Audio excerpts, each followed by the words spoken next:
ابو جعفر محمد باقر نے بیان کیا کہ وہ اور ان کے والد جناب زین العابدین جابر بن عبداللہ رضی اللہ تعالی عنہ کے پاس تھے اور کچھ اور لوگ بھی بیٹھے ہوئے تھے۔ ان لوگوں نے آپ سے غسل کے بارے میں پوچھا تو آپ نے فرمایا کہ 1 سا کافی ہے۔ اس پر ایک شخص بولا یہ تو مجھے کافی نہ ہوگا۔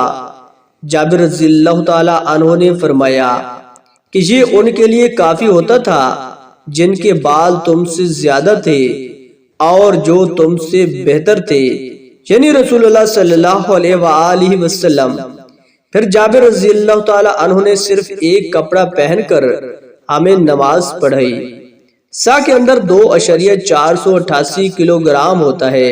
صحیح بخاری حدیث نمبر 252۔ عبداللہ بن عباس رضی اللہ تعالی عنہ سے روایت ہے کہ نبی کریم صلی اللہ علیہ وآلہ وسلم اور میمونہ رضی اللہ تعالی عنہ ایک برتن میں غسل کر لیتے تھے۔ صحیح بخاری حدیث نمبر 253۔